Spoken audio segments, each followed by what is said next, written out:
உலகத்திலே ரொம்ப ஆபத்தான டெக் டெமோ எதுன்னு தெரியுமா?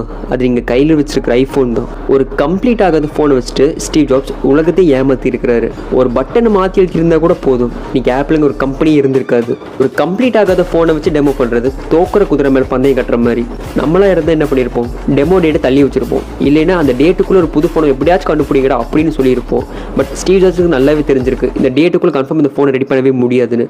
பட் அந்த ரிஸ்க் அவர் எடுக்க ஆரம்பிச்சார். இந்த மாதிரி மோர் பிஸ்னஸ் சீக்ரெட்ஸுக்கு பேஜை மறக்காமல் ஃபாலோ பண்ணிக்கோங்க. நம்ம எல்லாருக்குமே தெரியும், ஜூன் 2007 அன்றைக்கி தான் ஐஃபோன் ஃபஸ்ட்டு லான்ச் ஆச்சு. அதுக்கு 5 மாதம் முன்னாடி ஜனவரி 2007 அன்றைக்கி தான் ஐஃபோனோட ஃபஸ்ட் லான்ச் ஈவெண்ட்.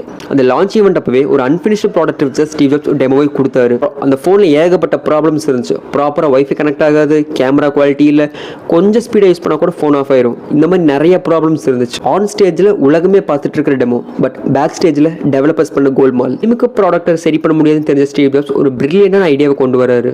ஒவ்வொரு ஃபோன்லையும் ஒவ்வொரு பக் சரி பண்ண ஆரம்பிச்சார். ஒரு ஃபோனில் கேமரா, ஒரு ஃபோனில் வைஃபை, ஒரு ஃபோனில் ஆப்ஸ், இந்த மாதிரி ஒவ்வொரு ஃபோன்லையும் ஒவ்வொரு பக் ரெடி பண்ணி தான் டெமோவை காட்டியிருக்கிறாங்க. பட் இத்தனை ஃபோனை வச்சுட்டு ஆன் ஸ்க்ரீனில் எப்படி ஒரு டெமோவை காட்ட முடியும்? ஒவ்வொரு டைமும் பேக் ஸ்க்ரீனுக்கு போயிட்டு ஃபோனை சேஞ்ச் பண்ணிட்டு இருக்க முடியாது, ஏன்னா அது லைவ்ல போயிட்டு இருந்துச்சு. இந்த மாதிரி பண்ணுறத வெளியே தெரிஞ்சிருந்தா அன்னைக்கு ஆப்பிள் ஸ்டாக்ஸே டெஸ்ட்ராய் ஆயிருக்கும்.